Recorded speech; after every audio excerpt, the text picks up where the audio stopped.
자, 반갑습니다. 한번 녹화 다 했는데, 지금 한번 녹화 다 했다가 마이크가 이상해가지고 다시 녹화합니다. 삼국의 문화와 대외교류, 우리 6페이지짜리인데, 쌤이 필요 없는 거 다 빼고 1시간에 다 하겠습니다. 여러분이 6페이지라고 막 외울 게 많다 생각하지 말고, 쌤이 가르쳐 주는 것만 외우면 됩니다. 쌤이 시험에 안 낼 거는 아예 수업을 안 하니까, 교과서 보고 공부하면 제일 바보 같은 거고, 영상 보고 공부하고, 선생님이 매번 우리 시간 들어간 수업 시간에 문제 푸는 거 있죠? 그거 한 번씩 더 보고, 이렇게 하면 시험 공부 충분합니다. 알겠죠? 자, 일단 세 차시인데, 종교와 학문, 그 다음에 고분 문화와 의식주, 그 다음에 문화 교류, 이런 걸로 이어져 있고, 통틀어서 이제 우리가 이때까지는 어떤 역사적 흐름이 정치적인 분야에서 어떻게 어떤 왕이 뭐 했고 어떤 왕이 뭐 했고 이런 것만 봤다면, 이제는 실제 문화를 통해서 그 사람들이 어떻게 살았는지를 파악하는 부분이라고 할 수 있겠습니다.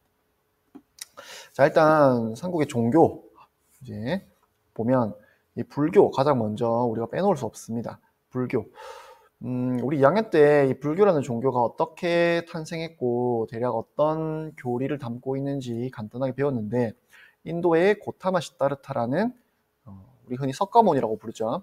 이 사람이 창시한 종교고, 너희 대승불교라든지 상좌부 불교라든지 이런 것들 배웠었고 2학년 때. 우리 이 상좌부 불교는 주로 동남아시아로 퍼졌고, 이 대승불교가 중국과 중국을 거쳐서 우리나라까지 들어오게 됩니다. 대승불교가 이제 추구하는 바는 대승이 큰 수레라고 했죠. 많은 사람들을 태워서 많은 사람들을 구제하는 것이 목표였습니다. 이런 거 우리 배웠습니다. 너희는 기억 안 난다고 하겠지. 근데 배웠어. 자, 그래서 이렇게 들어오게 된 불교가 이제 삼국시대 때 들어오게 되었고, 우리 저번에 그 중앙집권국가로 발전했다라는 거 배울 때 왕즉불 사상, 왕은 곧 부처이기 때문에 이 불교를 믿으면 자연스럽게 왕권이 강화되는 효과가 있었다라는 거 배웠습니다. 그래서 당연히 왕은 이제 불교를 좋아할 수밖에 없고 불교를 엄청나게 국가적으로 후원하게 됩니다. 그래서 수많은 절도 짓고 수많은 탑도 건설하고 이런 이제 변화 과정이 나타나게 되는데, 이 탑이라는 거는 원래 이 석가모니의 사리를 모셔놓는 게 탑의 역할입니다. 근데 이제 우리나라에는 석가모니의 사리가 거의 없습니다. 그래서 일단 이제 탑이라는 걸 짓게 되는데, 처음에는 이제 나무로 짓습니다. 목탑으로 짓습니다. 그래서 목탑으로 짓게 되면 이제 엄청 크게 지을 수가 있습니다. 그래서 9층 목탑, 이 황룡사 9층 목탑이 목탑 중에 제일 유명한 목탑인데, 이 나무로 짓게 되면 오랜 세월을 견디기가 힘들죠. 불 나면 다 타버리고, 그다음에 비바람도 많이 맞고, 비 같은 거 많이 맞고 다시 말랐다가 또 비 맞고 하면 당연히 나무는 썩어버립니다. 그래서 쉽게 훼손되기 때문에 이제 지금 목탑을 우리가 볼 수는 없습니다. 이 가장 유명한 황룡사 9층 목탑도 이 고려시대 때 몽골군의 침입으로 다 불타버렸다고 하는데, 이게 당시 높이가 엄청나게 크고 웅장했다고 합니다. 그래서 지금은 이제 없지만 경주에 가면 이 황룡사 9층 목탑을 다시 재현하는 그런 건축물들이 많이 남아 있습니다. 이 왼쪽에 있는 거는 이 경주의 엑스포 가면 이런 안에 형태가 이제 황룡사 9층 목탑을 형상화해서 건물을 만든 거고, 그 옆에도 이런 황룡사 9층 목탑을 이제 재현한 그런 것들이 남아 있습니다. 근데 이제 목탑은 이렇게 크고 웅장한데 점점 이 나무에 단점이 발견되죠. 그래서 이걸 석탑으로 바꾸게 됩니다. 돌로 이제 탑을 짓게 되는데, 이렇게 석탑으로 넘어가는 과정에서 있던 석탑이 이 미륵사지 석탑, 전라도 익산에 있습니다. 돌로 지었지만 이 목탑을 짓는 습관 그대로 굉장히 크고 웅장하게 지었습니다. 지금은 많이 훼손돼서 원래 모습을 알아보기는 힘든데, 이렇게 크고 웅장한 장면을 보면 우리가 이게 목탑에서 석탑으로 넘어가는 과정에 있구나 라는 걸 알 수가 있습니다. 그래서 이제 석탑으로 넘어오게 되면 이제 엄청 탑도 목탑에 비해서는 크기가 작아지고 간결한 어떤 아름다움을 갖춘 탑이 만들어지게 됩니다. 그래서 석가탑 같은 경우가 가장 대표적인 석탑의 대표적인 모습이라 할 수 있겠습니다. 석가탑 같은 경우는 나중에 통일신라 시대 때 만들어지는 거니까 지금은 그냥 간단하게 이렇게 알아두면 되겠습니다. 그 다음에 이제 불교 말고 도교는 여러분이 좀 생소할 것 같은데 이거는 중국에서 전파된 중국의 종교입니다.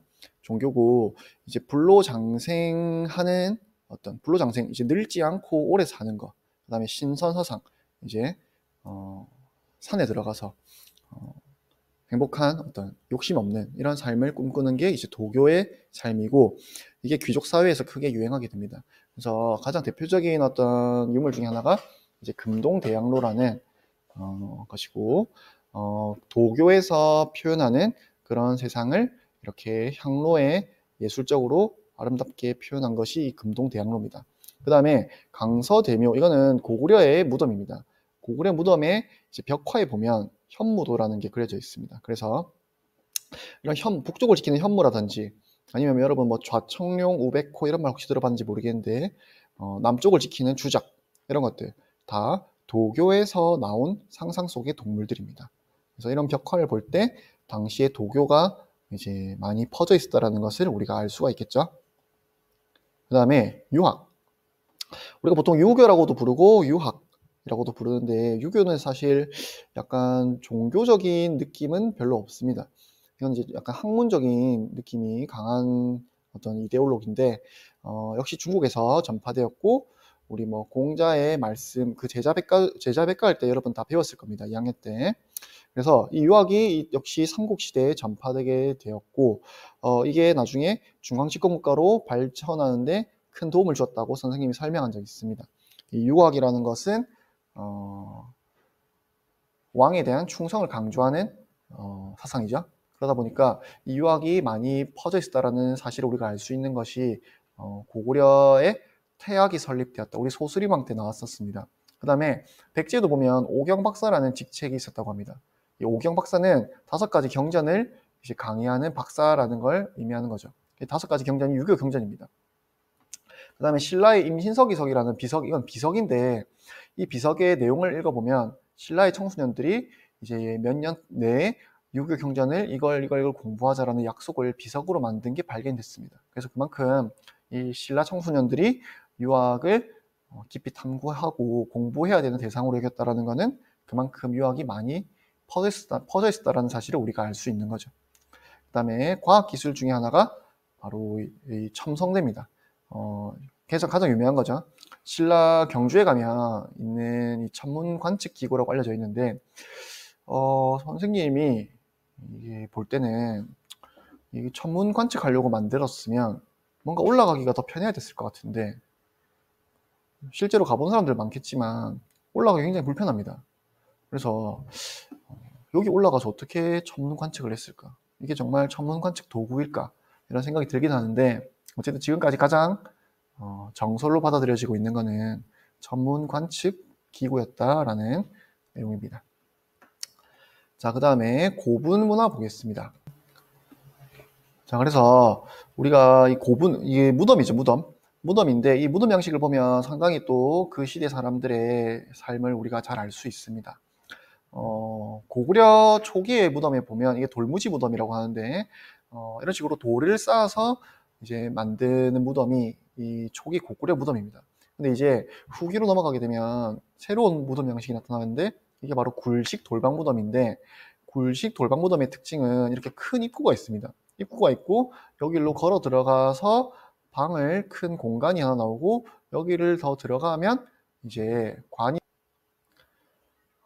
이런 거대한 공간이 나옵니다.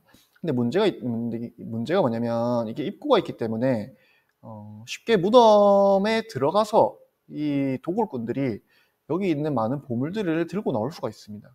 그래서 아쉽게도 남아있는 이 유물들이 많이 없습니다. 거의 없습니다. 근데 이제 이 도굴꾼들이 못 들고 간 게 이제 벽화죠. 이 벽에 그려져 있는 그림은 들고 갈 수가 없겠죠? 그래서 이 벽화를 통해서 우리가 이 사람들의 삶을 많이 이해할 수가 있습니다. 그래서 고구려 벽화가 상당히 많이 남아 있는데 뭐 부엌이나 고기 창고, 그다음에 이런 주인을 대접하는 시종, 그다음에 뭐 견우와 직녀 이야기, 그다음에 이런 것들을 보면 우리가 고구려 사람들이 어떤 옷을 입었는지 알 수 있는 이런 무용도라는 그림, 이런 것들을 통해서 우리가 많은 실제 삶을 우리가 이해할 수가 있게 됩니다. 백제도 보면 백제도 마찬가지입니다. 이 백제와 고구려는 같은 계통이라고 했죠. 그래서 무덤 형식도 초기에 보면 비슷합니다. 둘 다 돌무지 무덤에서 시작합니다. 근데 이 중간에 이제 백제가 웅진으로 고구려의 남진 정책에 밀려서 웅진으로 수도를 옮기죠.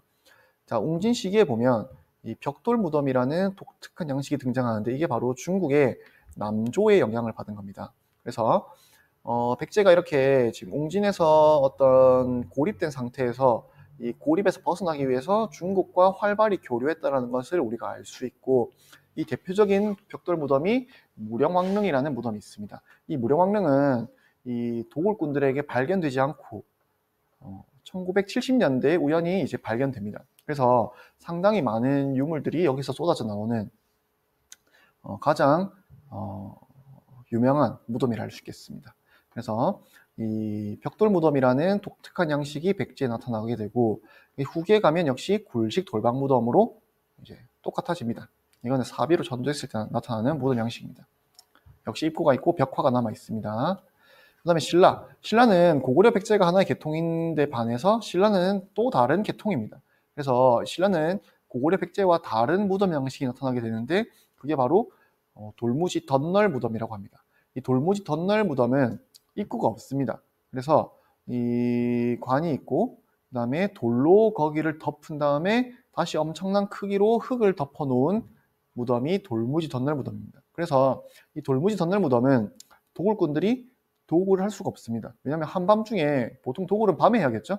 밤에 여기를 파고 들어가서 돌을 다 파헤치고 여기를 꺼내서 다시 돌을 다 쌓아놓고 이 흙을 다시 덮어놓고 나와야겠죠. 그러니까 이게 도굴이 안 되고 많이 남아 있습니다. 그래서 가장 유명한 게 천마총이라는 무덤이고, 이 천마총이라는 무덤에 이 남아있는 천마총이라는 이름이 붙어 있는 이유는 여기서 이제 천마도라는 유명한 그림이 발견되었기 때문에 남아 있습니다. 그 다음에 역시 후계는 굴식 돌방 무덤이라는 무덤 양식이 똑같이 사용된다는 것. 그 다음에 문화 교류 가겠습니다. 우리가 이 삼국시대에는 상당히 교통과 통신이 불편하기 때문에 교류가 힘들었을 걸로 추정하지만, 그렇게 생각하기 쉽지만 사실은 이 시대에도 힘들지만 교류를 끊임없이 이어서 했습니다. 자, 이 서아시아까지 굉장히 활발하게 교류를 하게 되는데, 이 삼국시대면 여러분들이 생각하기에 굉장히 교통과 통신이 불편하게 느껴지겠죠. 근데 이 시대에도 굉장히 교류를 많이 합니다. 여기 사마르칸트라는 도시가 있는데, 이 사마르칸트라는 도시에 보면 고구려 사신의 모습이 남아있는 벽화가 남아 있습니다. 그래서 제가 보자면 이 당나라 때 그려진 삼국의 사신 모습인데, 고구려 사신을 보면 머리에 이런 깃털을 꽂은 모자를 쓰고 있죠. 이게 고구려에서 당시 쓰던 모자인 것 같은데, 이 사마르칸트에 보면 고구려 사신이 이런 모자를 쓰고 있습니다. 그래서 이렇게 멀리 있는 곳까지 고구려가 사신을 보내서 왕래를 했다는 사실을 알 수 있고, 특히 또 다른 유적들 같은 것도 많이 남아 있는데, 유물들이 이 서아시아에서 만들었던 유리 공예품 같은 것들이 우리 경주에서 출토되기도 합니다. 그 다음에 서아시아에서 쓰던 칼의 형태가 우리 경주에서 출토되기도 하고, 그러니까 그만큼 활발하게 교류를 했다는 사실을 우리가 알 수 있고, 그 다음에 일본과도 굉장히 문화 교류를 활발하게 하는데, 특히 이 삼국 중에 백제가 가장 활발하게 교류합니다.